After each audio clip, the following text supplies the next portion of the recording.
Atenção, esse podcast é proibido para menores de 18 anos, por justamente para quem tem TDAH, para maiores de 60 anos, religiosos, para pessoas sensíveis, a ditadores em geral. Ouça a sua.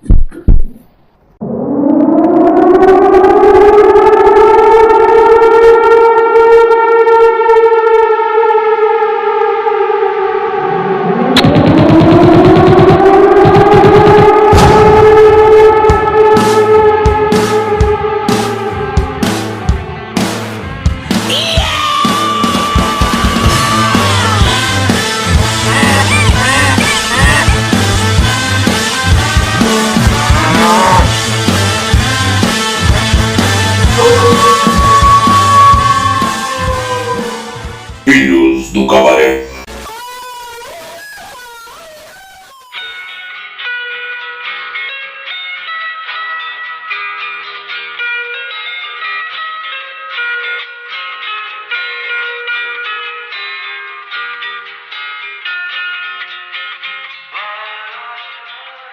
Senhoras e senhores, estamos começando mais um Filhos do Cabaré, esse podcast insurgente, revolucionário, revoltoso, que se levanta sempre contra qualquer coisa, só pelo ato de se rebelar. Não é não, Morilovski? Esse podcast é um podcast de fato revolucionário, inclusive considerado a rede manchete dos podcasts, que tem de forma revolucionária expandido a barreira orgânica de ouvintes e furando bolhas com certa frequência.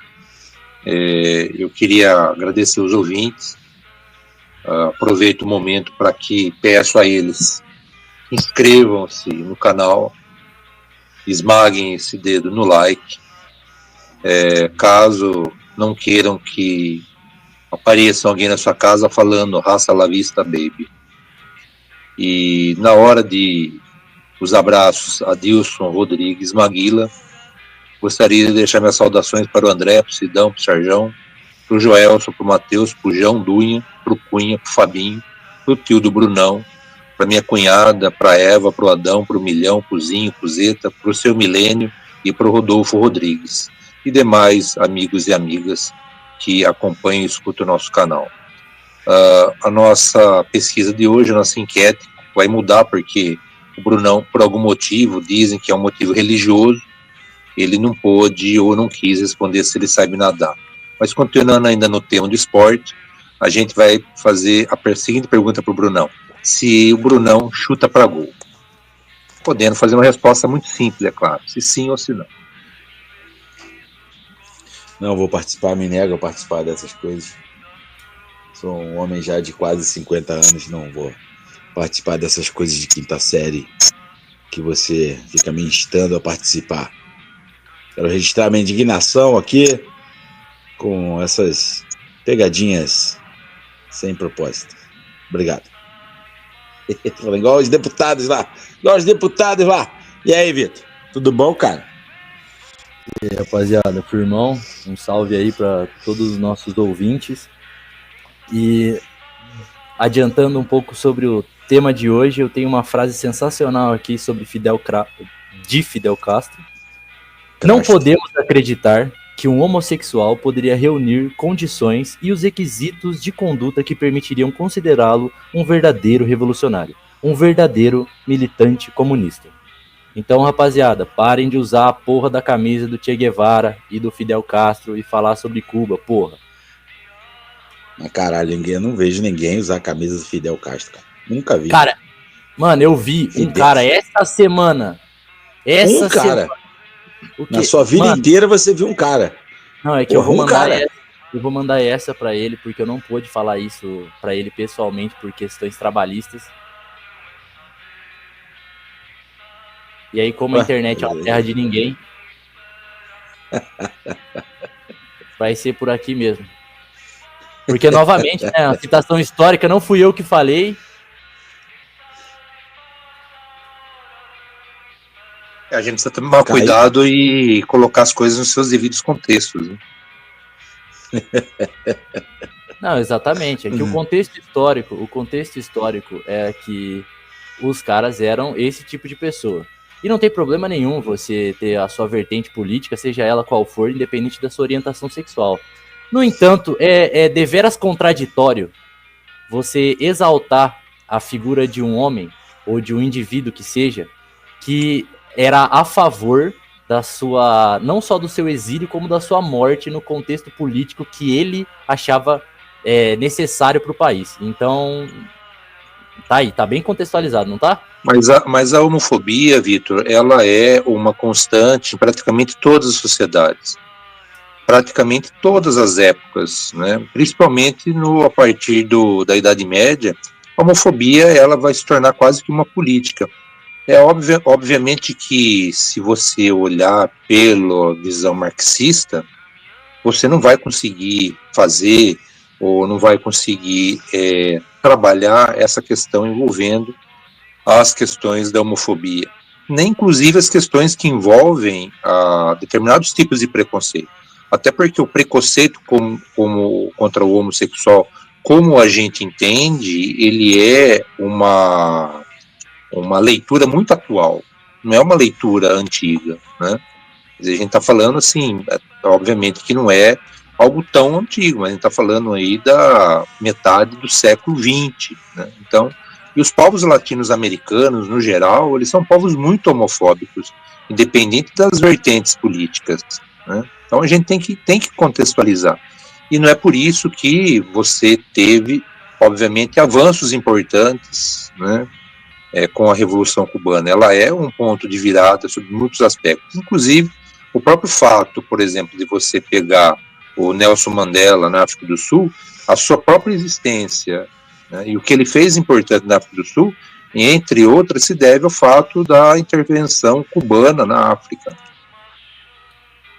Concordo. Eu reitero o que eu já falei várias vezes. Anos 50, 60, América Latina, ter homofobia é quase que tão normal quanto respirar, entendeu?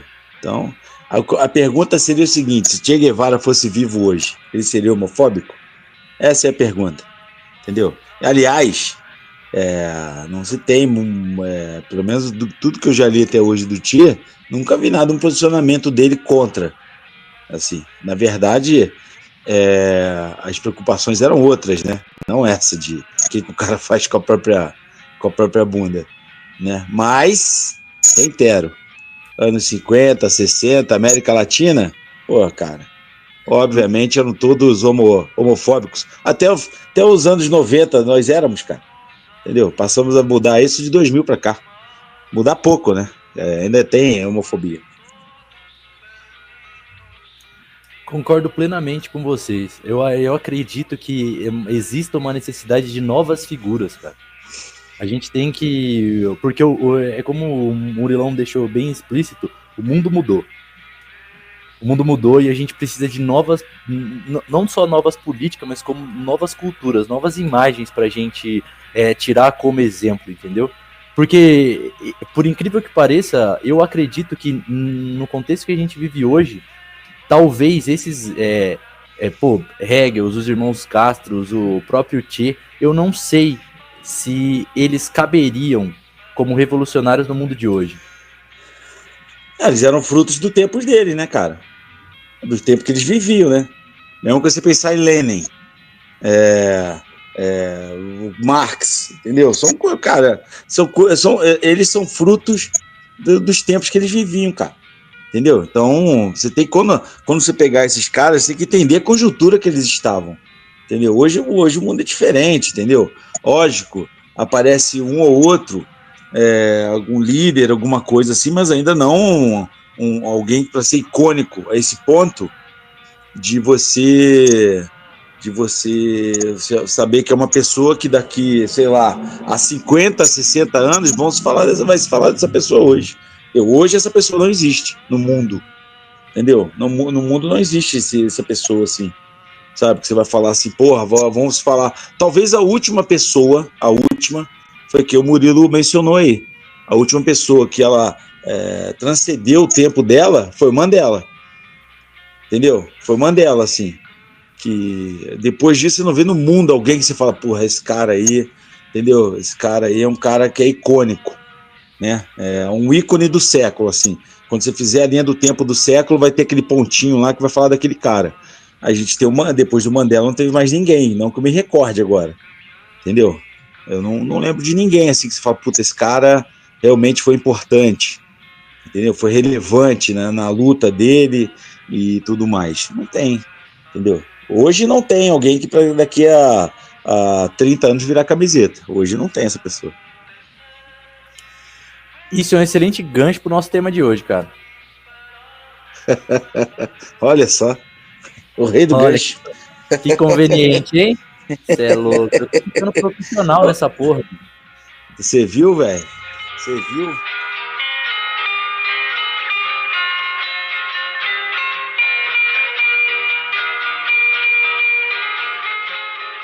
Então, rapaziada, é o seguinte, a gente vai falar hoje sobre golpes de Estado, insurreições, revoluções, e eu tava pensando numa coisa, né? O que é muito doido quando a gente pensa aqui no Brasil. Opa, alguém tá ligando aí. Tava na hora de eu acordar. Quando a gente pensa, ó o vagabundo, a hora que o vagabundo acorda, Murilo. Quando a gente pensa no Brasil, se você olhar aqui, desde o momento do descobrimento até a independência, e aí se pegar ali na Proclamação da República, que foi em 1889, de lá para cá, até 2025, numa média aí de 30 a 40 anos, né, você tem uma tentativa de golpe de Estado, né, ou uma insurreição. Isso é muito doido, né? Para você ver que, como historicamente, o Brasil pode ser considerado meio instável, uma democracia meio instável. Na verdade, o momento que a gente está mais calmo foram esses últimos, até essa intentona do bolsonarismo aí em 23, né? Mas era o momento que a gente estava mais em paz, né? Desde 64 até 2023, né? Que estava assim, relativamente tudo tranquilo. Isso contando desde a Proclamação da República, né? Porque teve a Proclamação da República que foi um golpe, né? Foi um golpe cívico-militar, né? Cívico-militar porque teve alguns outros ali que tinham interesse em acabar, alguns civis tinham interesse em acabar com o Império e que o Brasil se tornasse uma república, e instou os militares o Marechal Deodoro da Fonseca, na verdade, né, a romper com o Dom Pedro II. Aí depois você tem 30, né, que tem toda aquela problemática com as eleições. Cara, eu não lembro contra quem o Getúlio concorreu. O Washington Luiz era o presidente. Eu não lembro contra quem ele concorreu e perdeu, e que acusou que foi fraude. Parece que tem evidências até hoje que foram fraudulentas. Quem foi? Eu não lembro. O Murilo depois já poder, ou alguém que tiver com a segunda tela aí pode verificar. Eu esqueci o nome, é o nome de rua, cara. Eu sei que é nome de rua. É o nome de rua. E aí depois teve 30, essa revolução, esse golpe que o Getúlio. Depois do Getúlio, 7 anos depois, deu outro golpe, né, que instituiu o Estado Novo. E aí teve uma tentativa em 55, que não queriam deixar Juscelino Kubitschek assumir, né? Teve essa tentativa militar de impedir que o Juscelino assumisse. E aí, inclusive, o Juscelino, que talvez tenha sido um dos culpados indiretamente pelo golpe de 64, porque ele anistiou todos os caras que tentaram o golpe contra ele. Por isso que a anistia é um problema sério. Anistiou, e depois os caras, 9 anos depois, foram lá e deram um golpe de Estado, né? E aí depois teve a única insurreição popular que me vem à cabeça aqui no Brasil no momento, que pareceu legítima, não sei se dá para falar que é pura, que é 100% legítima, porque sempre tem um ou outro por trás, né? Isso é uma coisa que a gente pode falar também depois, que tem muita coisa que aconteceu na história, não só do Brasil, como da sociedade, de revoluções, que elas começaram como uma insurreição, né? Começaram com uma insurreição, o povo inconformado, e às vezes, e grande parte das vezes, a esquerda já estava pronta para tomar a frente, né? Por isso que muitas vezes dava aquele caráter de ser uma coisa orquestrada pela esquerda, quando não era, ela só estava pronta para tomar a frente quando tinha o estopim, né? E dessa vez, com tudo que aconteceu em 2013, parece que foi, pelo menos aqui no Brasil, foi a direita que tomou a frente, e aí depois veio o impeachment da Dilma, e veio a eleição do Bolsonaro, e veio em 2023. Tem 2 documentários que são muito bons, que falam sobre esse período, Nem Tudo Se Desfaz e Nossa Bandeira Não Será Vermelha, né? Que fala inclusive, tá, do lance dessa galera assumir o verde e amarelo, o papel que a Rede Globo de televisão, e do Grupo Globo, no caso, né? E depois a imprensa abraçou, teve nesse papel da gente perder o monopólio do verde e amarelo, né? Passou só para os idiotas. Então, o papel que o Globo se prestou a fazer isso é muito legal. Não sei qual dos dois que é, tá? Nem Tudo Se Desfaz, a Nossa Bandeira Não Será Vermelha. É um dos dois que fala sobre isso. Mas são 2 documentários bem legais, eu recomendo. E aí, cara, a gente vive essa instabilidade no Brasil, entendeu? A gente, dentro da instabilidade, a gente teve um período estável, né? Mas se você parar, é um período de curto muito pequeno, falando de história, em que o Brasil tem diversos golpes ou tentativas de golpes e insurreições populares, entendeu? A nossa democracia está sempre ameaçada. Ela está ameaçada nesse momento. Não pense você que está ouvindo a gente que o fato desses caras terem sido condenados, que isso resolveu o problema. Amanhã ou depois pode vir um cara de direita mais radical ser eleito presidente, ele vai anistiar esses caras. Entendeu? Você pode ter certeza disso, vai anistiar esses caras. Entendeu? E até uma coisa que o Vitor propôs da gente desse tema, que a gente pode conversar e a gente pode até falar sobre isso, falar quando vai ser o próximo golpe. Entendeu? Porque vai ocorrer um golpe no Brasil. Isso vai ocorrer, senão acabou aqui.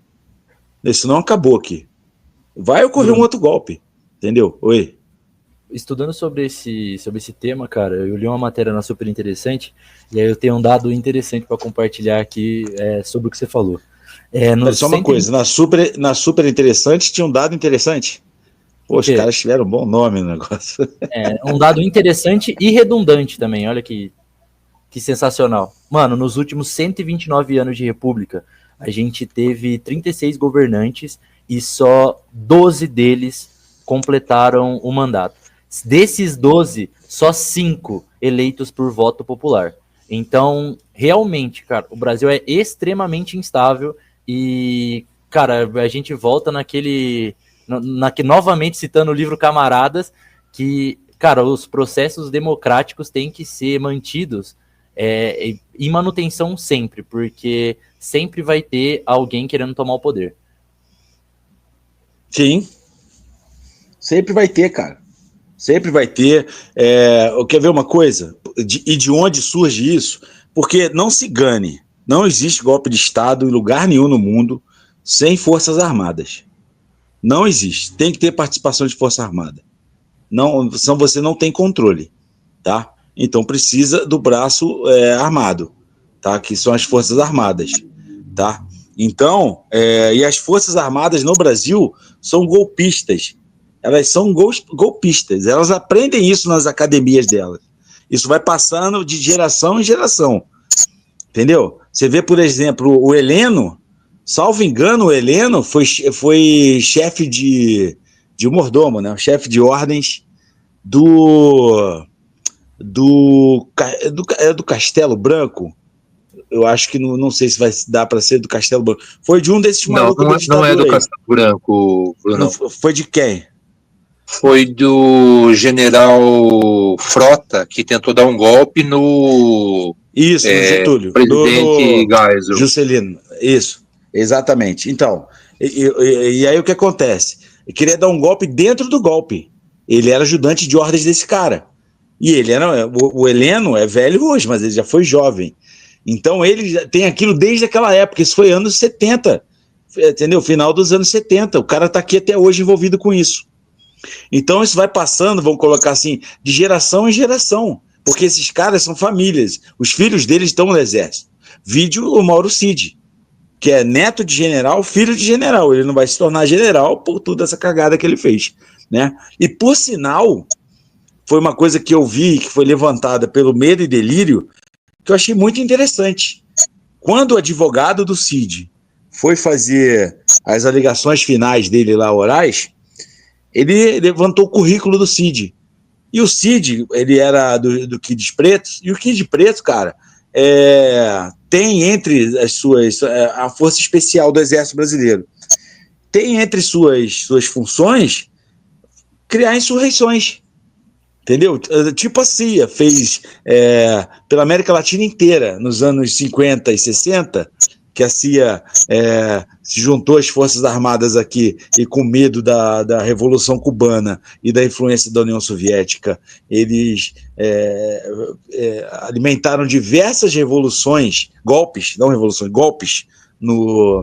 na América Latina. Os Kids Pretos, eles são preparados para isso. E aí veio a indagação do Medo e Delírio. Por que um cara desse seria chefe de ordem do presidente da República? De repente, ele já foi pensado em tudo, entendeu? Não sei, é só uma conjectura, né? Mas eu tô falando pra cacete agora, que eu falei exatamente 10 minutos, desgraçadamente.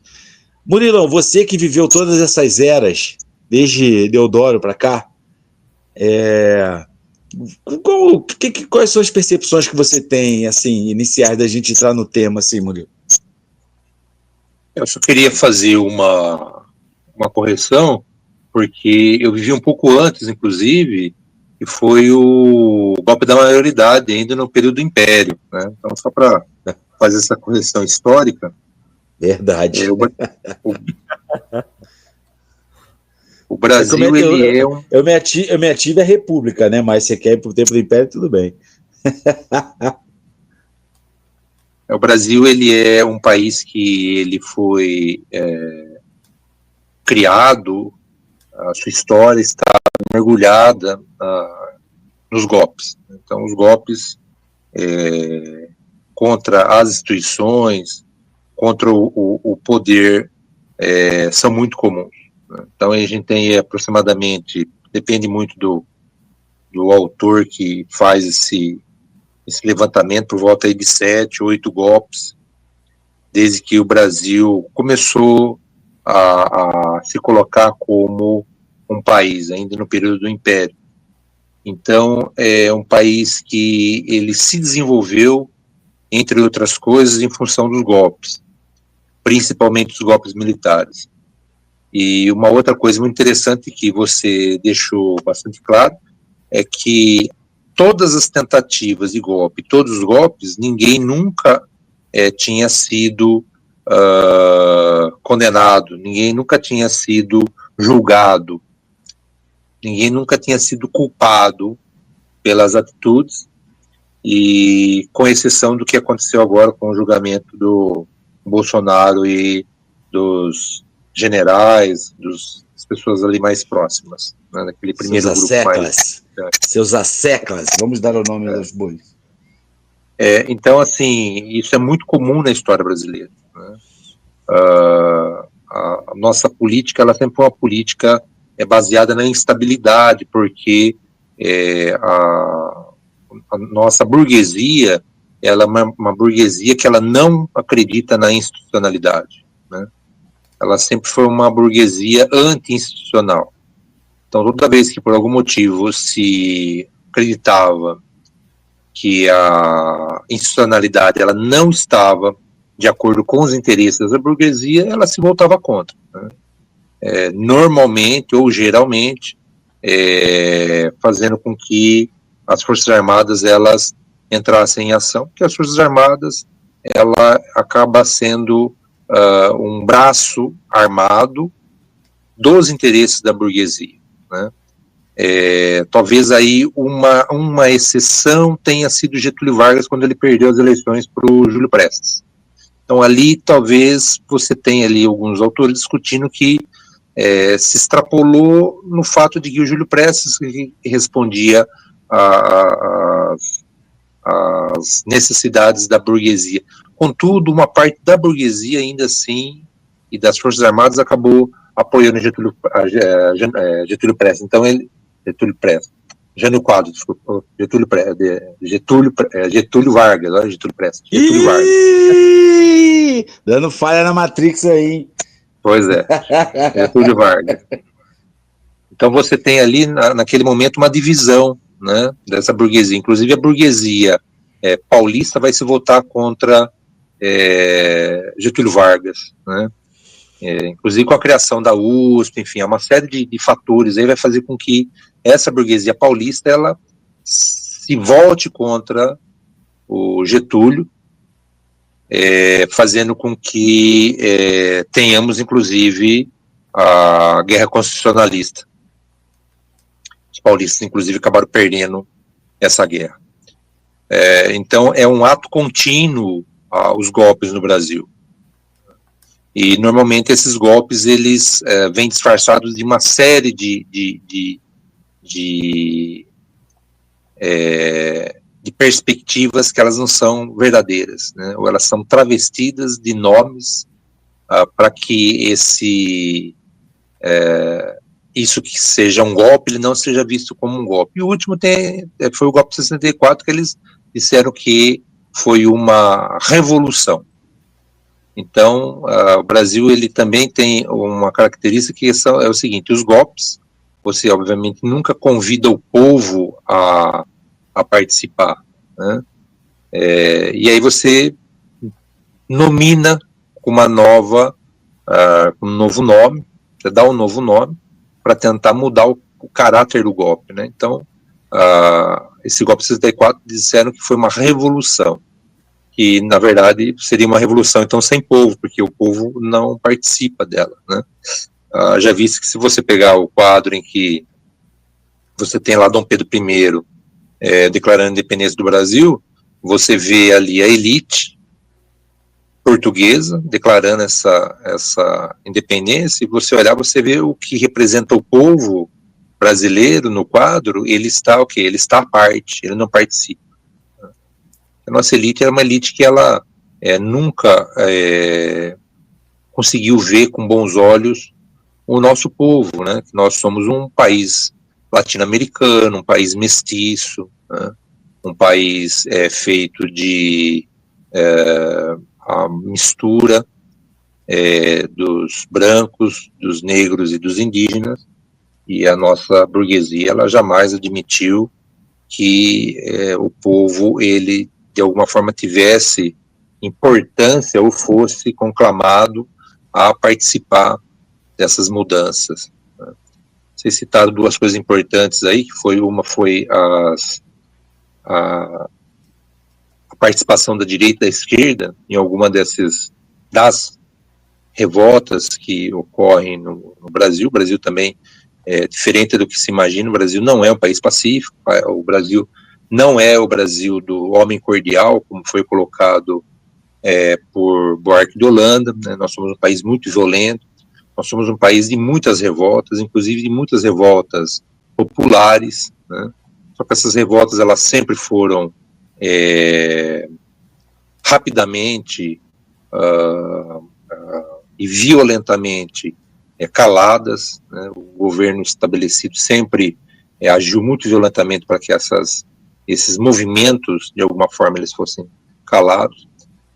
Com relação ao que a gente pode falar desse nosso período histórico mais recente, você tem dois movimentos que são importantes: o movimento das diretas já, e depois o movimento do passe livre, né, de 2013. Os dois movimentos foram movimentos a princípio de esquerda. O movimento dos anos 80, das diretas já, era um movimento que a princípio ele foi encampado pelo PT. Contudo, o PMDB acabou buscando e conseguindo o protagonismo. Aconteceu também com esse de 2013, que a princípio seria um movimento de esquerda, contudo a direita acaba indo à rua, às ruas, né, com vários movimentos aí, movimento Endireita Brasil, MBL, Vem Pra Rua e assim por diante, que se torna o quê? Se torna, de fato, então, movimentos de direita. Terça Livre. Terça Livre e assim por diante. O que, assim, não é comum no Brasil, né? Porque a direita, no geral, ela nunca teve, assim, um protagonismo na rua. A esquerda, sim, teve um protagonismo durante a história muito mais importante e fazer com que esses movimentos, eles fossem movimentos mais populares, que chegassem à rua e etc., fazendo com que, inclusive, né, no século XX, aí, a partir da década de 10, a esquerda perdesse esse protagonismo na rua para a direita, que cria esses movimentos e consegue fazer com que esses movimentos populares, que, se você olhar, na verdade, são movimentos de classe média, não é um movimento dos trabalhadores, propriamente dito, eles consigam atingir números muito impressionantes.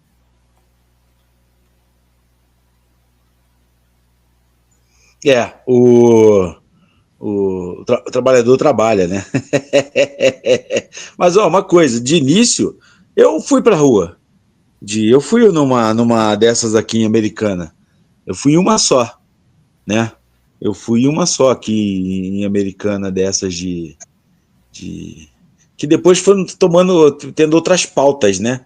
Primeiro começou por causa da passagem de ônibus, e depois começou a ter várias e várias outras pautas, e aí começou uma galera que não é legal tomar a frente, né? Que nem mencionado o MBL aqui e outras galeras, aí eu falei, porra, tá tudo errado.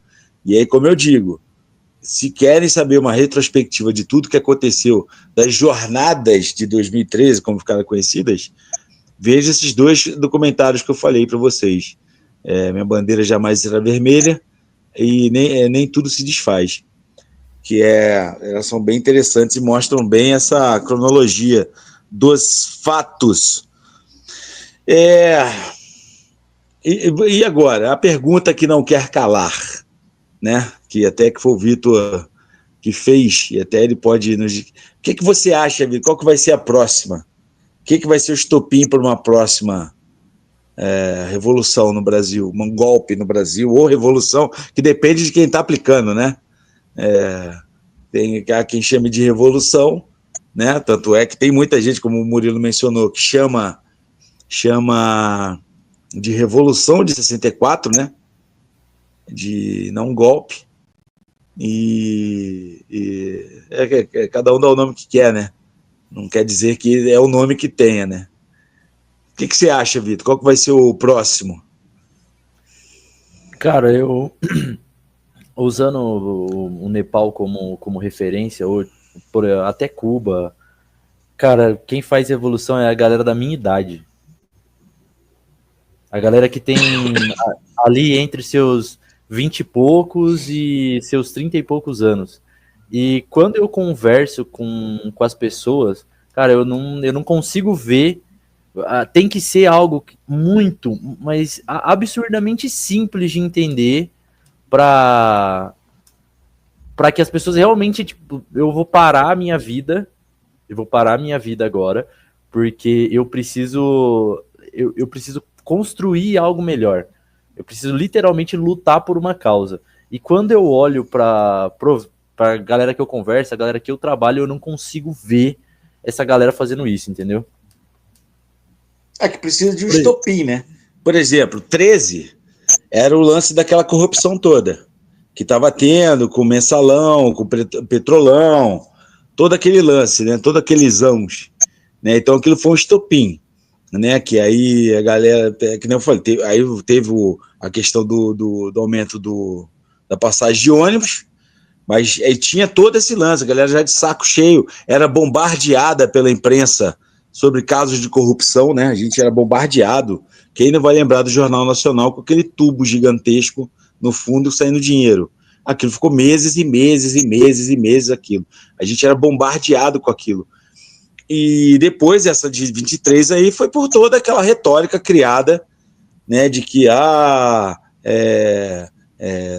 tem fraude nas eleições, que ali não foi o povo, né? Ali foi uma galera só, né? Não, ali não dá para falar que foi o povo que quis. Foram os aloprados que não entenderam que o processo eleitoral era fraudulento, que o resultado foi fraudulento, que tudo era fraudulento, né? Entendeu? Então, eu não sei se ali dá para colocar no mesmo patamar, não sei o que vocês pensam disso, no mesmo patamar de 2013. Mas eu acho que dentro disso que você falou, Vitor, vai precisar de um estopim, entendeu? De um estopim. Vai demorar a aparecer esse estopim agora. Entendeu? Então, Isso não vai ser agora, se por exemplo, vai ter que ter alguma coisa acontecendo agora que vai transbordar a paciência da galera, entendeu? Hoje, no momento, não tem. cara, que uma coisa que, novamente, puxando uma visão um pouco mais histórica, é que algumas pessoas têm que morrer, entendeu? Se você pegar... cara, é horrível pensar dessa forma. Até porque... Sério? Porque é o seguinte, se você botar à frente, se eu fosse um cara, porque eu não sou esse cara, sinceramente, se eu fosse o cara que fosse botar à frente, eu poderia falar isso, entendeu? Mas eu não, mano, com certeza não sou eu. Aí, velho, você vai pegar por exemplo, no Nepal, as coisas esquentaram quando a polícia perdeu o controle, que é uma coisa que a polícia faz sempre, em qualquer lugar do mundo. E aí eles mataram 19 estudantes durante o protesto.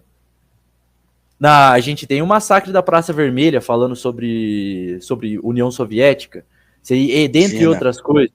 O que? China. O massacre da Praça Vermelha foi na China. Pô, mano, você teve... Na Rússia, você também teve um massacre que também foi numa Praça Vermelha, é isso mesmo? Não, tem o Domingo Sangrento na Rússia, de 1905, foi o estopim para a primeira Revolução Russa. Teve um massacre entendeu? Agora o que você está falando que até o cara ficou na frente do tanque, aquela imagem, que até esse tempo atrás eu vi um lance que eles estavam querendo saber quem que era o cara, se está vivo, se está morto, o que aconteceu com ele. Mas o cara que parou na frente do tanque lá. Entendeu? Mas percebem como se faz necessário, tipo, essas coisas são necessárias para quando você está falando de uma revolução nesse grau que a gente precisa, porque eu acho que a gente já passou da fase de achar que a gente vai conseguir alguma coisa realmente relevante com a eleição. Não, esquece. A eleição é só para manter as coisas do jeito que estão. Elas não mudam nada. Não mudam nada. Eleição não vai mudar nada. Entendeu? Democracia representativa não muda nada. Esquece, ela mantém as coisas do jeito que estão.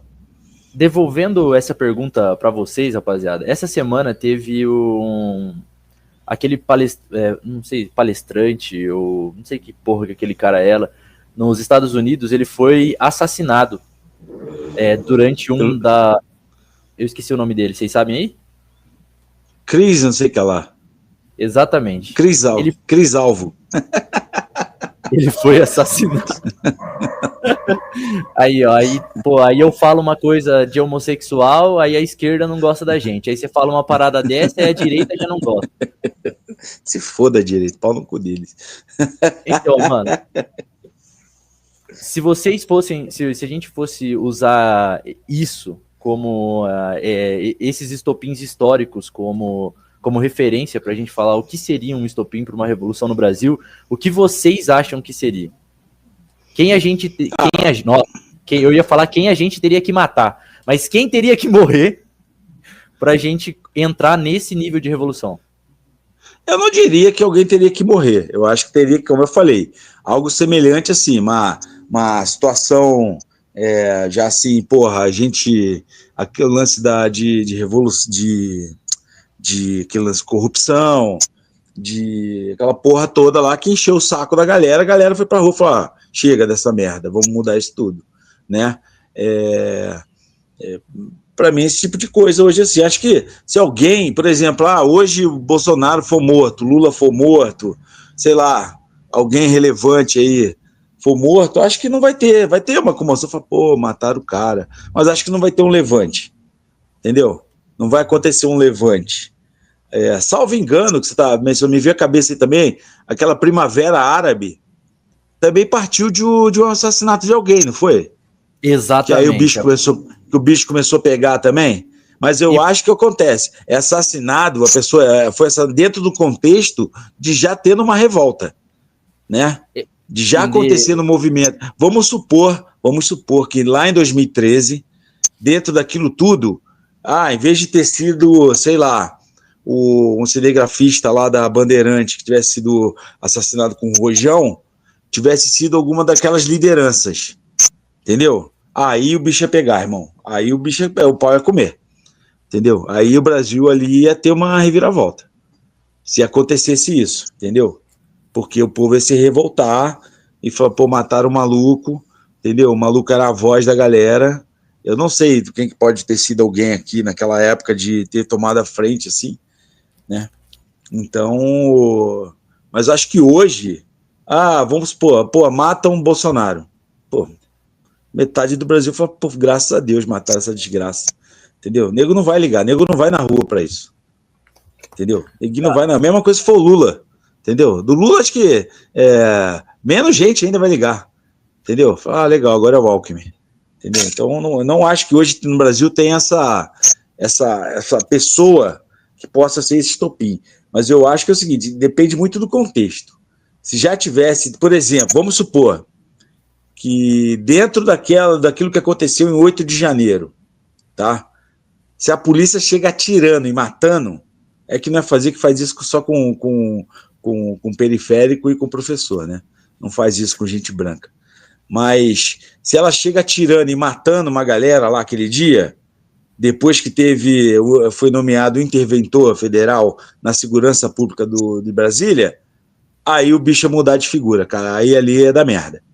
Entendeu? Se os caras chegam atirando e matando, ali ia dar muita merda. Dá muita merda ali. Entendeu? Então, é que nem eu falei, eu acho que essas coisas ocorrem dentro já de uma coisa acontecendo.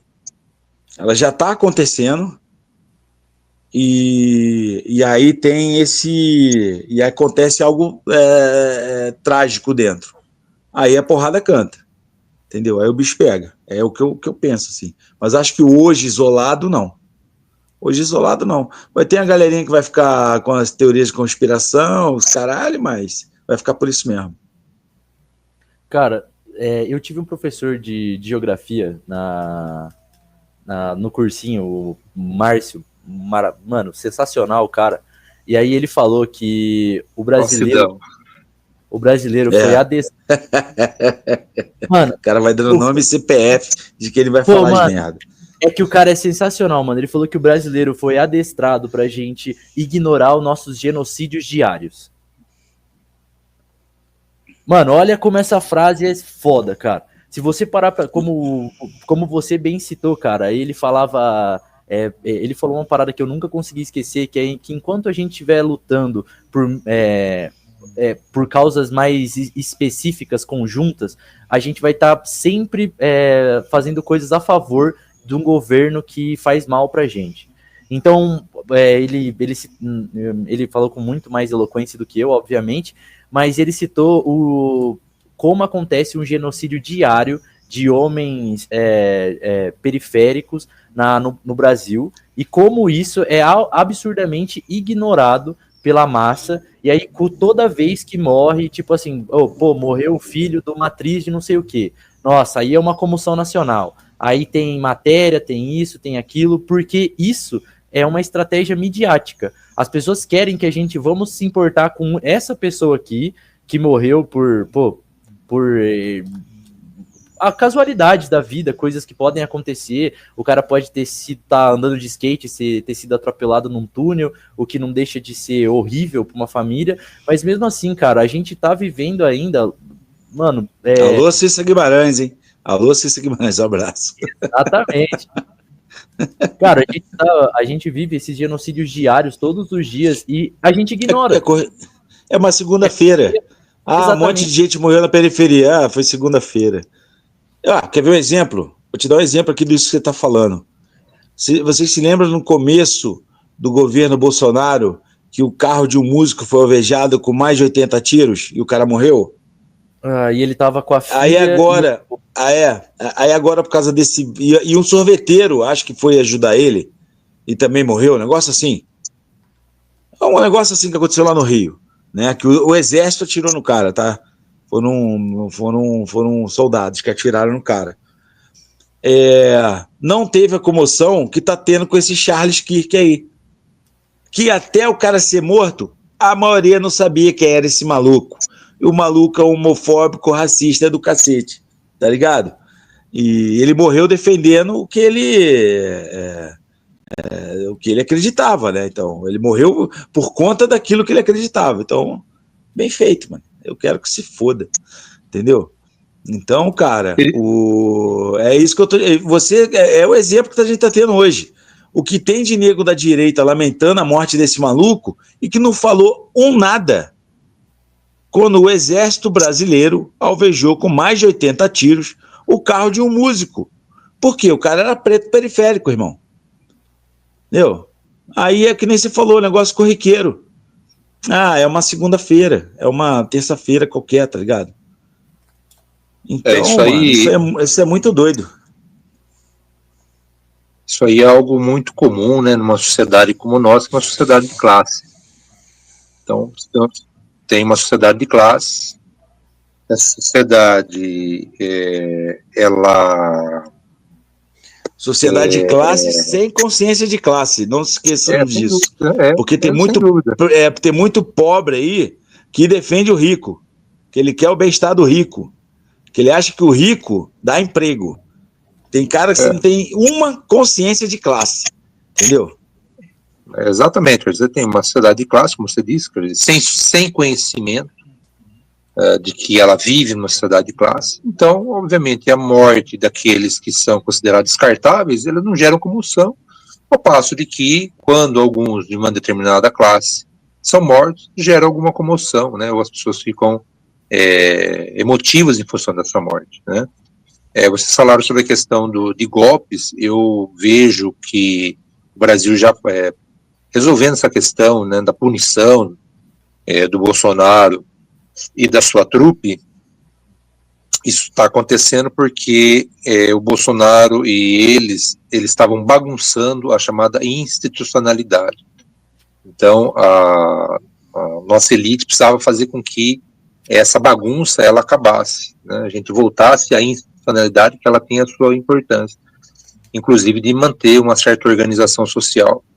Mas o próximo golpe vai ser um golpe branco, né, utilizando uma expressão aí, que vai ser o chamado semipresidencialismo. Então, eles vão acabar com esse negócio de a gente votar para presidente, né? Nós não vamos votar mais para presidente, ou eu vou até melhorar, a gente vai votar para um presidente que ele não vai ter poderes, né? Os poderes, vai estar com o Congresso, porque é muito mais fácil a nossa elite, ela coordenar o Congresso do que, no caso, um presidente com muitos poderes.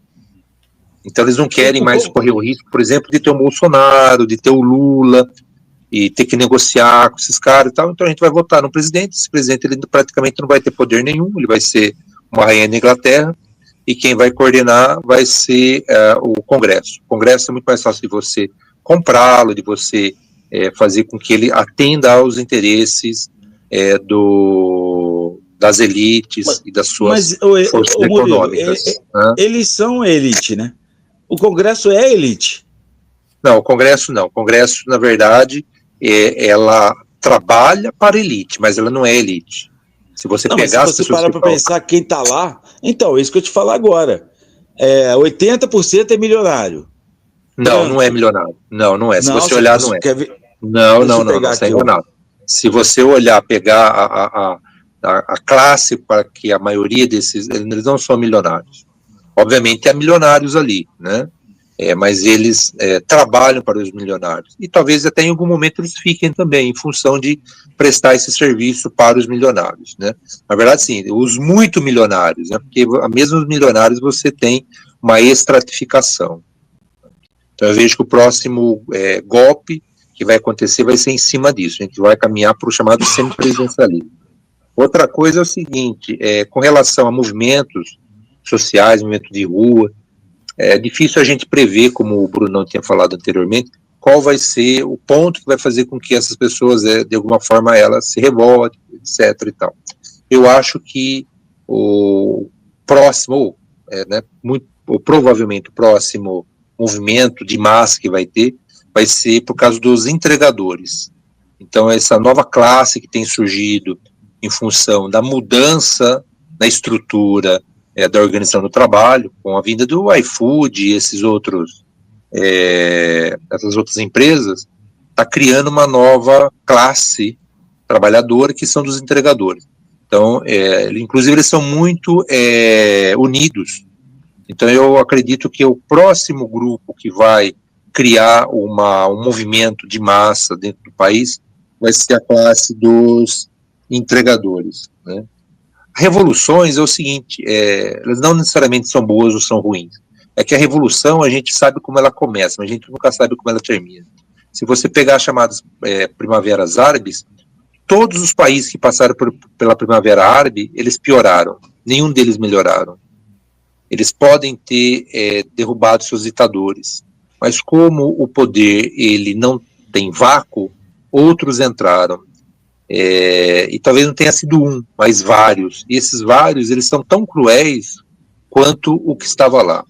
Então, todos os países que passaram pela primavera árabe, né, eles não melhoraram. Todos os países, eles pioraram. Né? Inclusive, se você pegar no próprio Brasil, quando teve aquele movimento Não Vai Ter Copa, que eles queriam que o Brasil, ele tivesse, né, se utilizava esse mote, né, que nós queremos educação padrão FIFA, queremos saúde padrão FIFA, etc. e tal.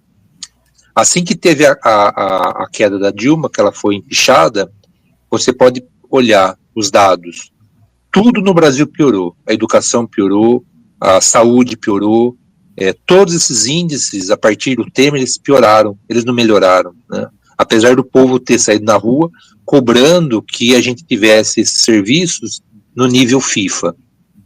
Nós não tivemos, inclusive nós pioramos. Quando, inclusive, esse último governo assumiu, só na fila de chamadas operações, né, cirurgias como é que eles dão o nome? Eu esqueci o nome agora, mas é uma fila de cirurgias, a gente tinha 1 milhão de pessoas esperando, né? Mostrando que o Brasil, assim como outros países, sempre que se tem uma revolta ou se tem uma cobrança, somente nas ruas, para que esses serviços eles melhorem, normalmente a gente tem uma piora no serviço. Porque a elite nossa, ela, quando se apercebe que a população está se movimentando a favor de determinados direitos, ela dá um jeito de retirá-los, e não de negociar e dar alguma coisa, né? Isso aí é muito característico no Brasil, né?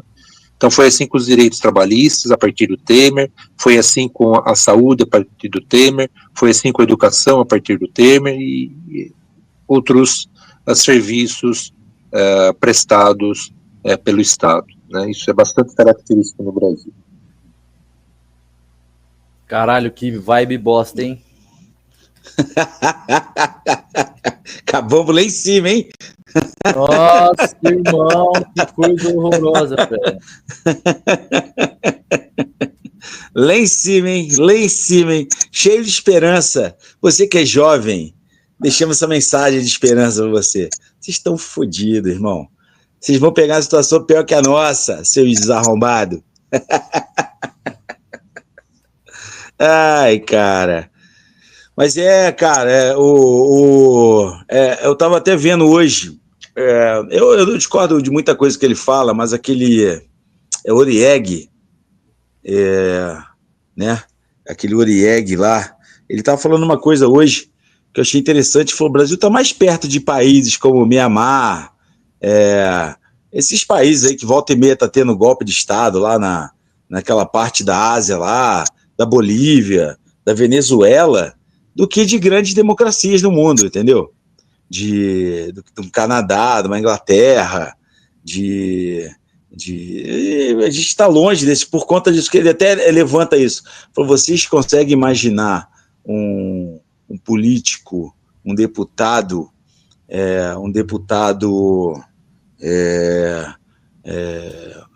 canadense, inglês, ele se levantando para fazer um golpe de Estado? Falou, você não vê isso lá, entendeu? Você vê em países como Mianmar, Bolívia, Venezuela, entendeu? Essas republiquetas aí, Guatemala, entendeu? Esses lugares aí que você vai ver isso aí. Então o Brasil está mais perto dessa galera, né? Apesar de, o Brasil tem coisas que são, por exemplo, o sistema eleitoral no Brasil, gostando ou não, é um exemplo, entendeu? É um exemplo de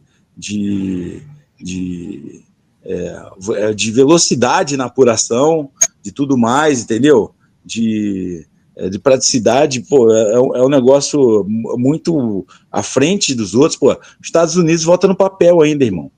Sabe qual que é a facilidade que é para você mudar ali? Você botar um ser humano contando ali a parada, entendeu? Um cara contando ali.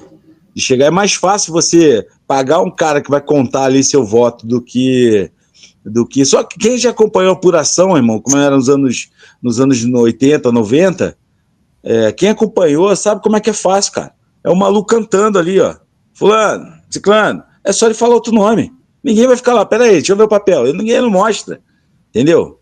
Não se mostra isso, né? Do que tá falando ali.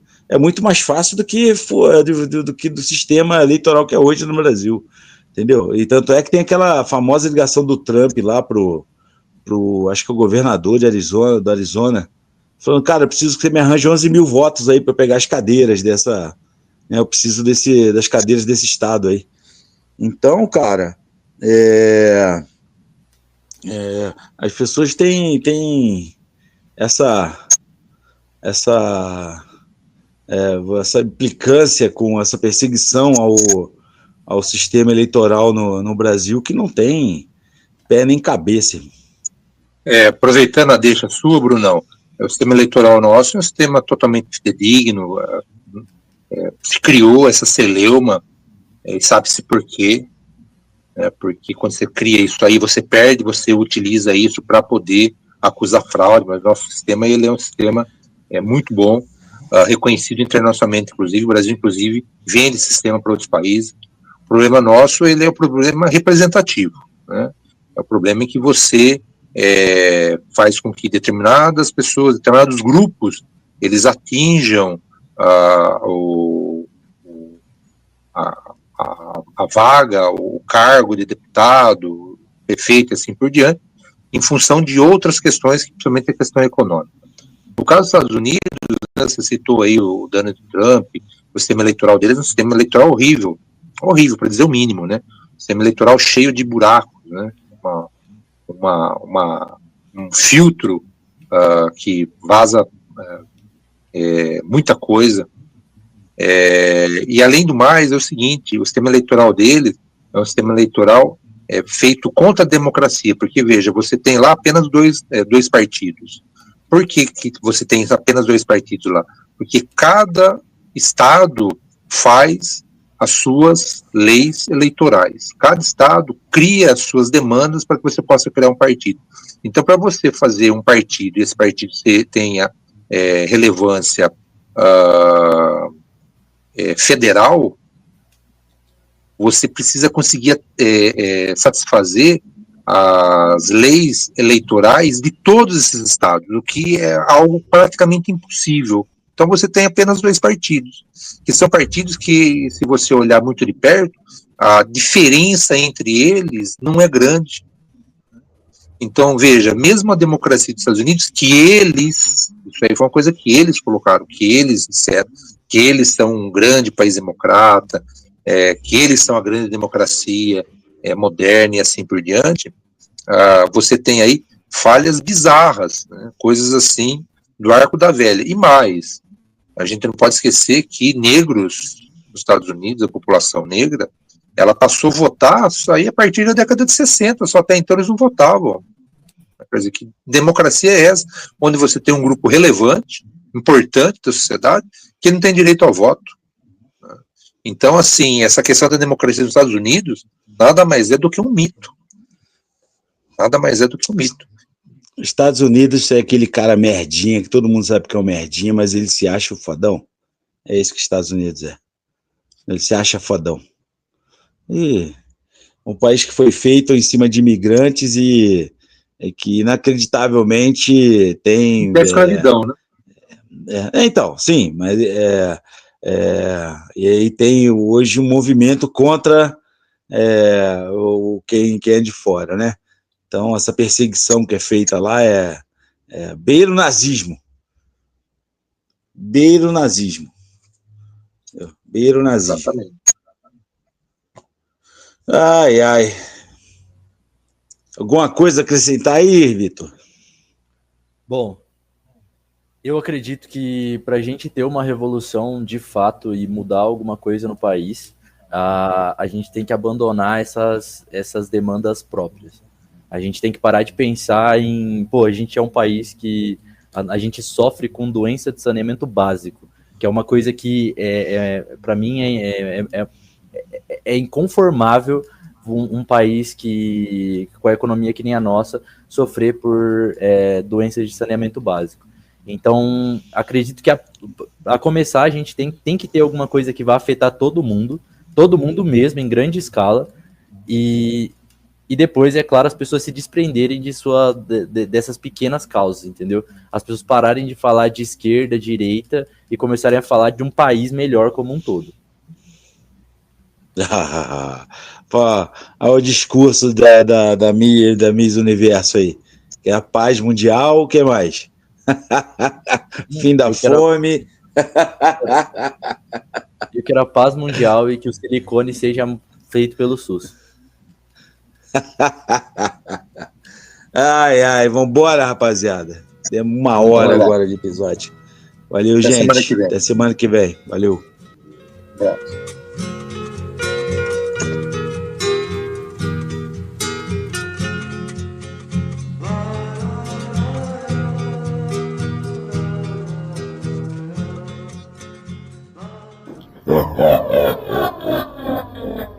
Filhos do Cabaré